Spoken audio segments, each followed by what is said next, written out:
Welcome back to Senate District 2. I'm Texas State Senator Bob Hall, and come to you today with another in our series of issues on our border crisis, of what's happening at our border. Many of you know we recently held a conference down in Austin in which a number of folks that have intimate knowledge of what's actually going on at the border were down there talking about what they knew and were doing with regards to current activities at the border. And one of those speakers was Jaeson, who we have here today with us today. He's currently with Newsmax, but he has an incredible background that really prepared him for this role in life right now. He is retired from DPS, where he worked in intelligence and counterintelligence, and he worked with the Texas Rangers and was actually in charge of one of their border security operations. And today he's covering the border for Newsmax. And so, Jaeson, welcome. Glad to have you here with us. And I know the folks are anxious to hear what you have to say about what's really going on at the border. Well, Senator, good morning, and thank you for the opportunity to try to help get the word out a little bit better about what we're seeing, but most importantly, how what's happening at that border directly impacts everyone in this country, because it is no longer just a U.S.-Mexico problem, nor is it a Texas or border problem only. There is not a community in this country that is not impacted. And one of the things that I think that is the most misunderstood concept of this border is that we mostly look at that thing through the lens of immigration, because we have for so many decades talked about the border in conjunction to the immigration issue. Where we are today is the national security failures are incredible. And I will say it right now here, that what we are really witnessing is the largest U.S. intelligence failure since 9/11. And I want to say that again.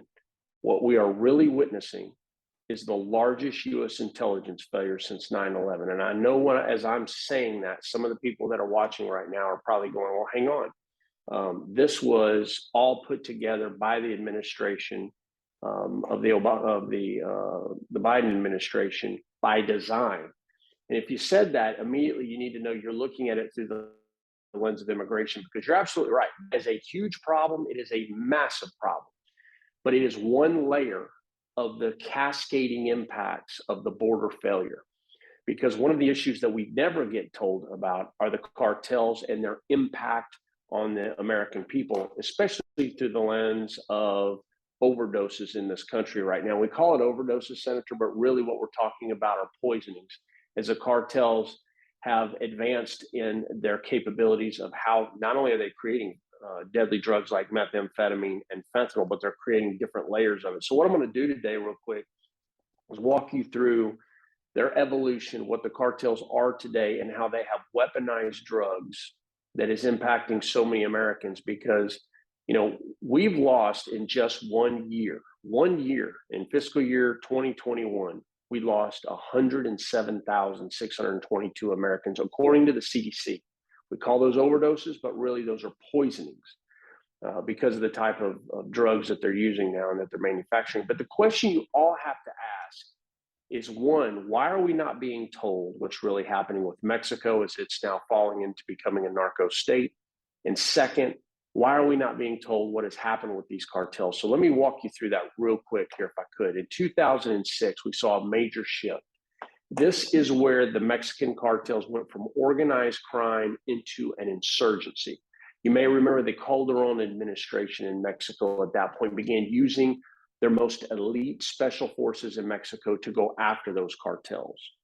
Now, the reason they did this, and what was not told to the American public and to many around the world, is that these cartels had become so emboldened that they were literally using everything from 50 caliber belt-fed machine guns, 40 millimeter grenade, rocket launchers, like light anti-tank weapons, hand grenades, and armored vehicles to take on local and state government. This is why they began using their military. And this was really the creation of the insurgency, because from 2006 to 2010, what we were seeing on the Texas-Mexico border, I was stunned with. I mean, I was a lieutenant in Laredo when the war kicked off, and we were stunned at what we were seeing with 6 to 8 hour gun battles right on our border. Yet no one knew or was aware this was even occurring. And now today they are, because they see them routinely, as these things happen all the time. But this was a major game changer as the cartels were truly fighting back against the Mexican government, and that was the insurgency. By 2010, we began seeing the next evolution, which was into terrorism. This is where you may remember the Los Zetas, who killed 72 economic migrants in San Fernando, just south of Matamoros, across from Brownsville, Texas. First mass murder. And the reason they committed that murder is because as they were at war with their rivals, who were the Gulf Cartel, they went into the Gulf Cartel's territory to get the Mexican military to go after the people they were fighting. So they used this mass genocide murder of 72 people to try to get the Mexican government to go after the people they were fighting, which was the Gulf Cartel. And then we saw that replicate itself again in Allende, Mexico, again on our border, or near our border, just inside Mexico. Allende, 300 men, women, and children killed, chopped into pieces, and then guisoed. Guisoed is the methodology with which the cartels use to disintegrate a body, because they have a saying in Mexico, and that is that you can't count a body that doesn't exist. And if you look at the murders that have taken place in Mexico, you'll see that the missing numbers are tremendous. And the reason for that is because of the guiso method that they use to dissolve the bodies. And I could go on with the terrorism part of it. But then by 2015, we began to see this next evolution into where we see them today, a true parallel government. In 2015, Operation Jalisco commenced. This is where President Nieto, under the Nieto administration, launched an operation to go after Cartel Jalisco new generation leadership in the Sierra Mountains. And they utilized helicopters and ground forces. And as the helicopters were coming in, one of them was shot out of the sky. From there, the operation really fell apart as ground units were blocked. They weren't able to get into the mountains, and the leadership were not even affected. And then that was further validated in 2019. You may remember when Ovidio Guzman, the son of Chapo Guzman, the Sinaloa, one of the sons of the Sinaloa cartel, now one of the leaders of the Los Chapitos cell, was taken into custody by an elite force of Sedena, which is the Mexican military's big army, using basically one of their most elite units. As he was taken into custody, the city of Culiacan erupted. And around that came then where the government was forced to release a video or lose family members of the Mexican military who had been taken hostage. And that's, again, more validation that the cartels had become so powerful that in many regions of that country, they were truly a parallel government. And that's where they are today. And so what I have been trying to do, Senator, is for the last 5.5 years, as somebody that led operations against them, who collected intelligence so that we knew what they were doing before they impacted Texas, was to come forward and to go public to get these cartels designated as foreign terrorist organizations so that we could use tools of national power so that where we are today would not have occurred. And so when you hear me say things like what we are really witnessing is the largest U.S. intelligence failure since 9/11, I don't make those statements lightly. Sinaloa cartel serves in 54 countries around the world. The CJ&G is in 50. This is not a U.S.-Mexico problem. This is a global problem. And in 2016, right before I retired, I was working side by side, trying to ensure that the terrorists crossing our southern border, that information was getting to the NYPD, the New York City Police Department. And in 2016, I was asked to speak at an intelligence conference. And while I was there, I was requested to speak to the head of Europol, an individual by the name of Mr. Rainwater. He requested a cartel briefing, and I'll tell you why I bring up this story. When I briefed him, we had about a 30-minute discussion, and at the end of it, I'll never forget it. This was 2016. He said to me, "Jason, do you know why I asked for this briefing?" And I said, "No, sir, I did not." He said, "I requested it because when we see violence in Mexico linked to drug trafficking, it is usually linked to a Mexican cartel." And I had no idea at that time that to what degree Europe was now seeing the influx of not only these cartels, but violence associated with them and their tactics as we were seeing it in Texas. You know, when you go back and you start looking at what has taken place, in 2013, we had the South Lake murder. You may remember this was a lawyer who worked for the Gulf cartel. It was a $1 million operation where they put tracking devices on family members. They located him finally at one of his residences. They followed him and his wife to a mall in South Lake, Texas, where the Beltran Leyva organizations conducted a hit in one of the most upscale malls in Texas. In 2015, we had a body floating in the intercoastal near Padre Island, and the body had no head, and the entrails the individual had been gutted from here down to the belly, his entrails removed. And that act was committed by a Border Patrol agent who was working directly for the Gulf cartel. And to this day, we believe that the head was returned to Mexico, to the Plaza boss. So we have been impacted both by violence, and I could go on with these, Senator, one after the next. But the truth is this nation has felt the impact of transnational crime and spillover violence for years. The problem is that the system used by the Federal Bureau of Investigation, known as the Uniform Crime Report, has not captured transnational crime because it's so old and outdated. Today, we now use a system known as NIBRS, National Incident-Based Reporting. It's much better. It captures 52 new index crimes once a year. But the problem with it is that I don't need to know what happened 12 months ago. I need to know what happened 12 minutes ago if I'm going to conduct operations as fast as the intelligence cycle is today. And these failures to the nation are tremendous. And I can tell you that as somebody that has been traveling the country since I retired and before I retired, and who has tried to get the U.S. intelligence agencies and the federal government to wake up to the new threat that faces this country before we had 107,622 overdoses. The failures are monumental, and they didn't have to happen. And I wish I could sit here and tell you that things are going to get better, but unfortunately they are not. They will get worse before they get better. And the reason for it is because we are taking no proactive stance to go after these cartels. And that is what has to happen. The labs in Mexico, specifically what CJ&G, Cartel Jalisco New Generation, the Sinaloans are doing is tremendous. You know, when you talk about methamphetamine, first off, you need to know that methamphetamine produced today is conducted utilizing a methodology known as P2P or phenylacetone. And the P2P method is, and you may remember this, Senator, when in the early 80s, we used to talk about methamphetamines, and the commercials would show you a frying pan, and they say, this is your brain, and they crack an egg and they say, this is your brain on drugs. Well, that was because the way we used to cook methamphetamine with bikers in this country was extremely volatile to the brain. It truly cooked it.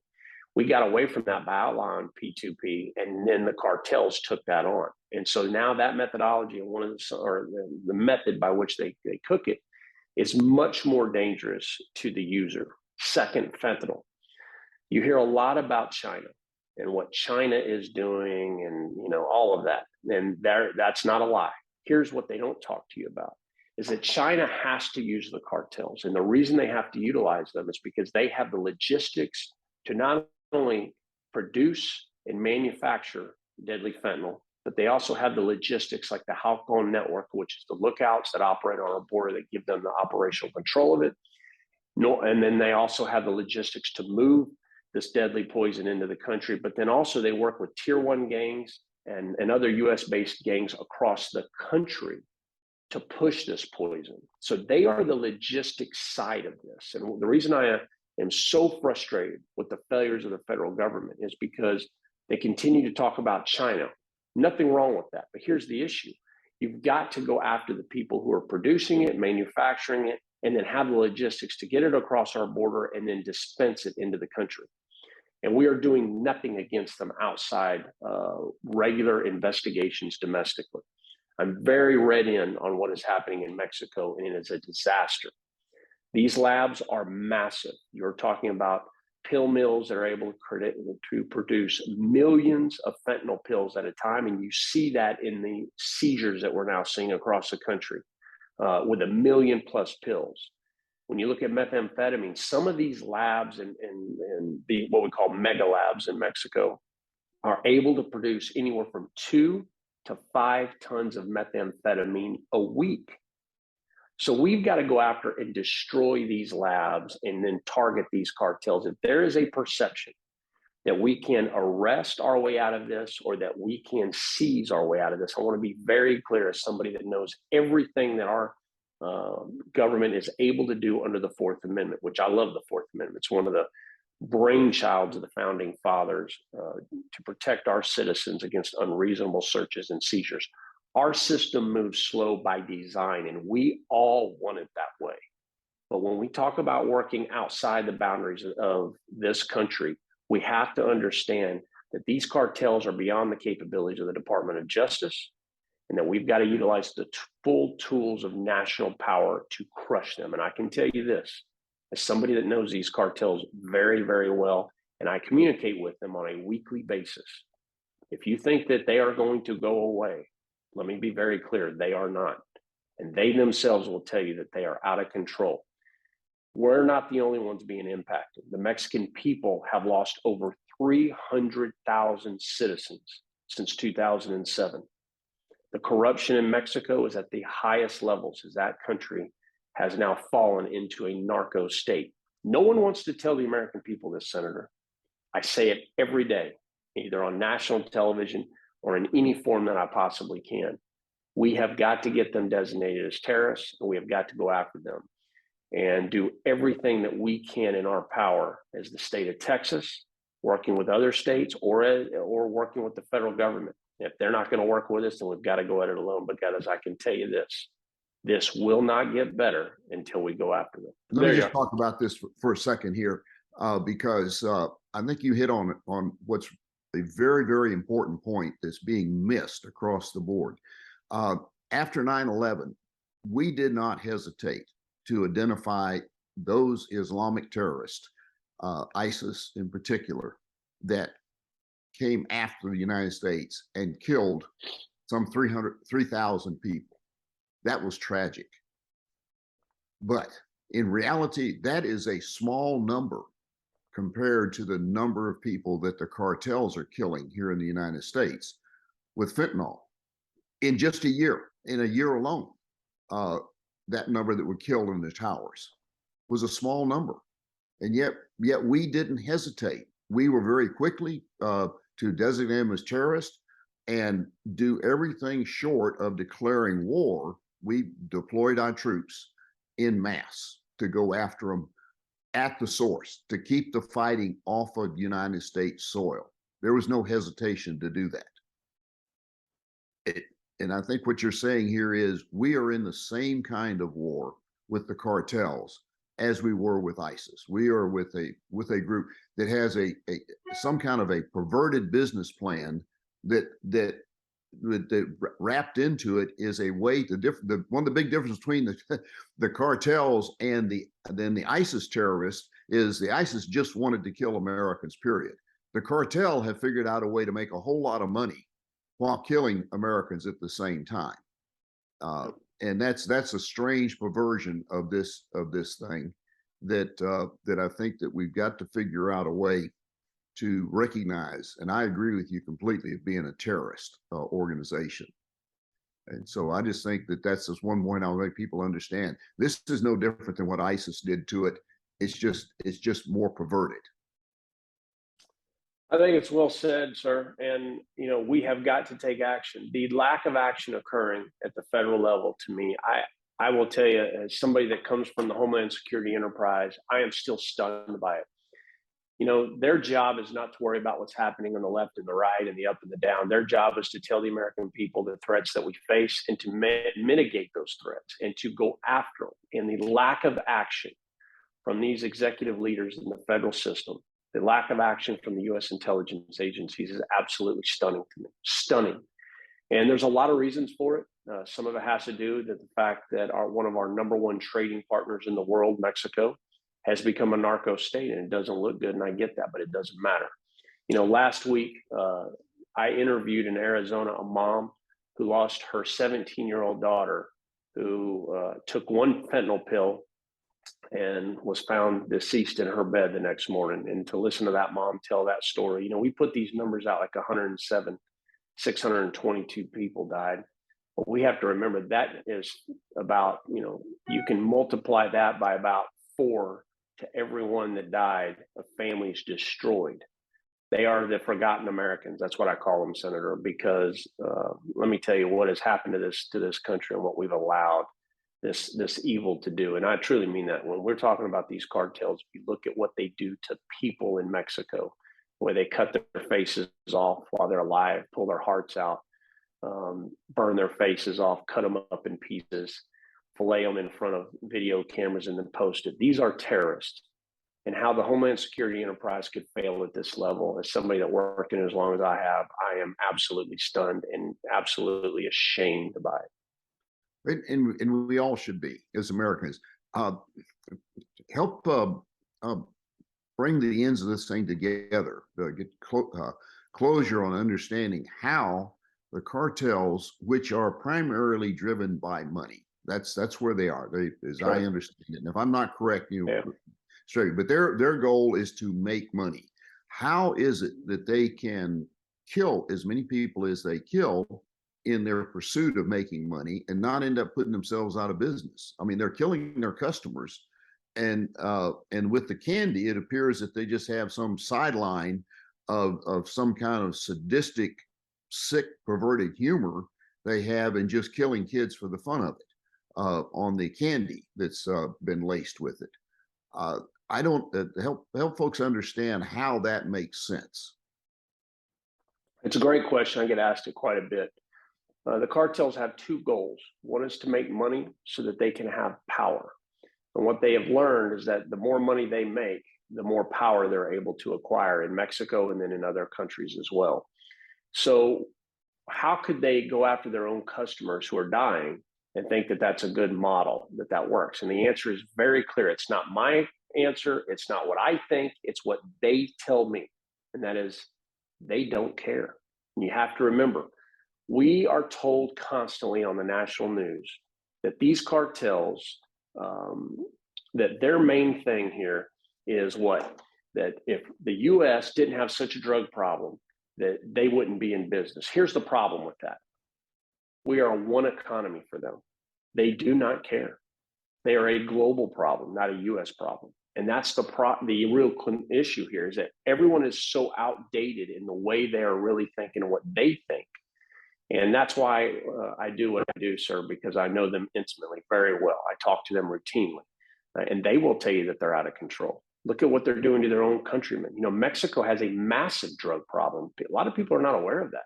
I mean, Mexico is in real bad shape as well as a result of what these cartels have been doing to their own citizens. So we have to think of this differently. If they're willing to kill 300,000 people of their own citizens, if there's any perception that they care about Americans or an American city being eliminated tomorrow because they moved a terrorist cell through, let me be very clear.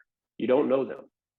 And if you think for a second that they have no problem with a city in this country disappearing, I can assure you, all they do is look at terrorists and decide how much more money they're going to charge. That's it. They do not care. And so remember that we are just one economy to them. They have many around the world. And you just said something that just there's a very interesting parallel here.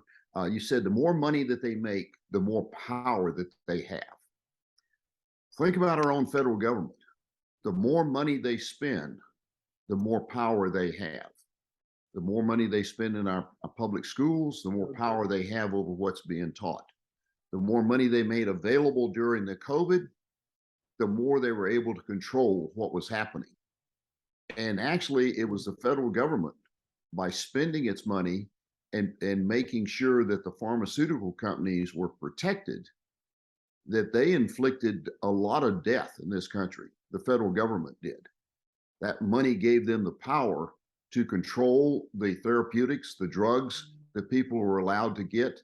And once people learned that drugs like hydroxychloroquine, ivermectin, budesonide, erythromycin, and D3 and others were cheap, readily available, and worked better than anything else that they had, our federal government used its power with money to tamp that down and force hospital policies that resulted in more people dying of government inflicted hospital policies by control of the money and the payments they made to them than died of the COVID.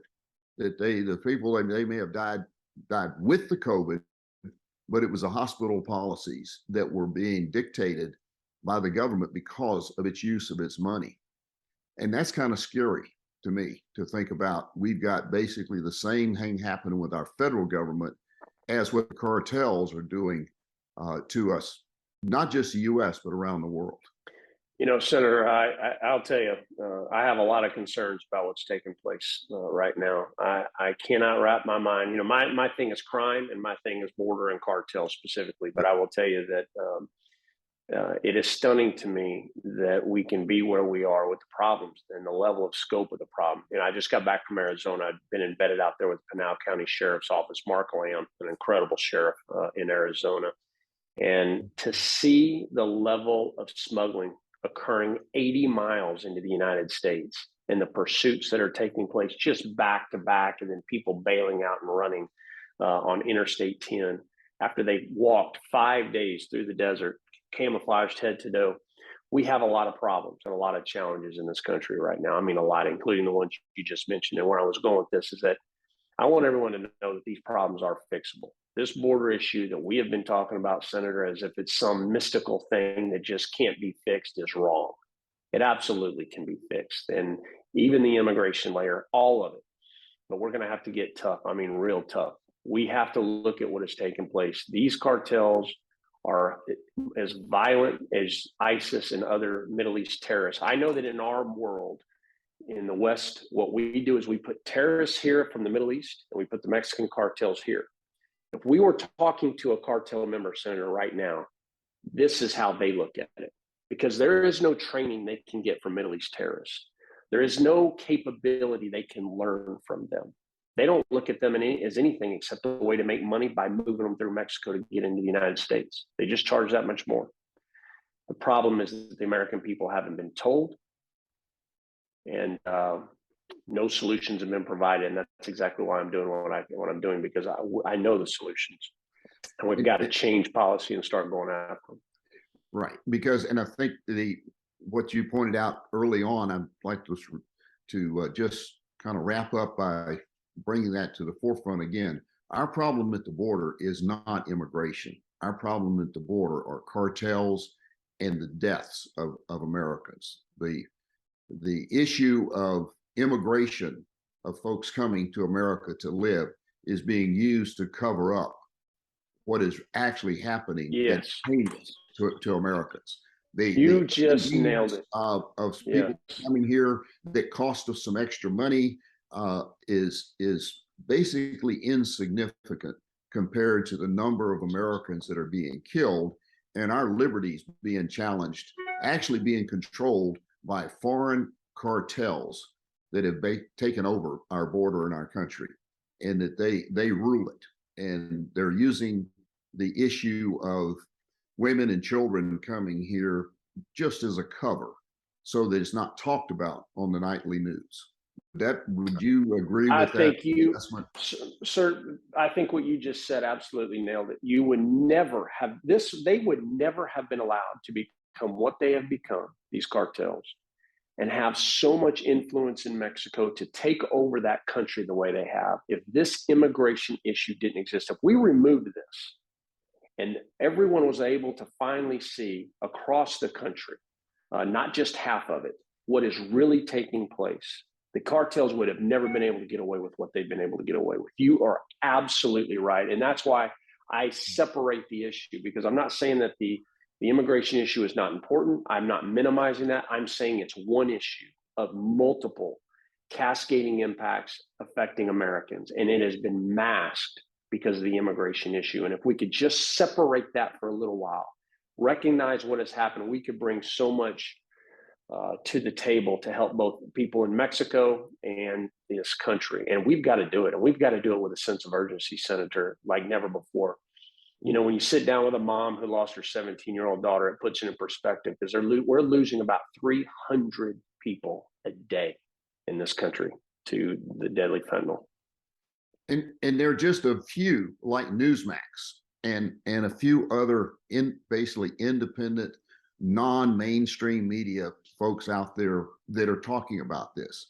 Our mainstream media, the part of our government, and I consider the way our founding fathers created our Constitution and our government, that left out there, made sure we had a free press, that we had a press that was not controlled as like the overseer of information, of making sure that people knew the truth, no longer exist. We have a news cartel ourselves that carefully filter the news so that only what the federal government wants heard is heard. And that is how we are hearing all about the immigration issue and absolutely nothing about the cartels, the drugs, and the deaths on evening news. I think if the American people were actually exposed to the truth about what's happening, about the number of people that are dying and what's coming in, and how they're using the immigrants coming across, would actually knew that, I think it would almost force a change in the federal government. See, after 9/11, there was no covering that up. You could not undo watching the planes fly into the towers. You could not undo seeing the towers collapse. And you could not undo seeing people jumping from the windows and seeing what was a direct result of it. It was a real-time exposure of the American people to it, and it brought them to the place where they said, you know, enough, this has got to stop. And President Bush had the full backing of the people to take our troops and send them overseas to fight the terrorists on their turf, so they were fighting on our turf. And it is time that our federal government did that. And I applaud you for what you're doing with Newsmax and the other agencies out there to get the truth out. And one day it will come out, and the sooner the better. And it also emphasizes how important it is in these next two elections, the 2022, in which folks will have the opportunity to put roadblocks up for this very, very evil democratic government that we currently have, to hold the line until the 2024 election, when we can actually put sane people back in office that respects the American people and wants to do what's right for them. And so, Jason, I just can't thank you enough for being here with us today. I'd like to leave it open for you to come back and talk with us on any issue that you see coming up or happening out there that you think the people need to know about. Come talk with us, because I know that people appreciated what you had to say today, and are going to be hungry for more truthful information like you have brought. So thank you, Senator. God bless I appreciate that. And folks, I'm going to ask you to keep Jason and all the folks working with him in your prayers, because believe me, they are living in the danger zone, but they're doing it out of dedication to their country. There are no people that have more love of their country than Jason and those with him that are trying to get the truth out there. So keep them in your prayers. And Jason, is there any last thing you'd like to say? We'll let the folks go. We've kept them here for a while, but I think they'll find it is very worthwhile what you had to say. Any last parting words for now? Well, Senator, I just thank you for the kind words, and it was good to be with you today. I would say this, I would close with this, and that is that this problem is absolutely fixable. My concern now is how much more damage will occur to families across this country until we get it fixed. And so we've got to move with a real sense of urgency, but I don't want anyone out there to walk away disparaged the way you have day after day, because this is fixable. We're just going to have to get real tough, real fast. And I'm be happy to come back anytime, Senator, to talk about what those solutions are and what we need to do and exactly how to do it, because it is absolutely fixable. So thank you for having me, sir. Thank you. And folks, you've heard it right there. There is no greater reason for you to get out there and make sure all of your friends vote in this election, because I tell you, the only solution to this is going to come from getting Republicans back in charge of what's happening. It's the only way it's going to happen, and it's only going to happen by you and all your friends doing what it takes. And if some of you are upset with a few Republicans in office, I can understand that. But that battle is on the shelf for right now. It will come up again in 2 years with the primary. Right now, the Democrat that the Republican that you may not have a lot of confidence in or may not like much is going to be a whole lot better than the Democrat that you don't want, that will perpetuate this tragedy that we're seeing at our border with the cartels being allowed to do what they're doing. So in the meantime, thank you for tuning in with us. God bless you and God bless Texas.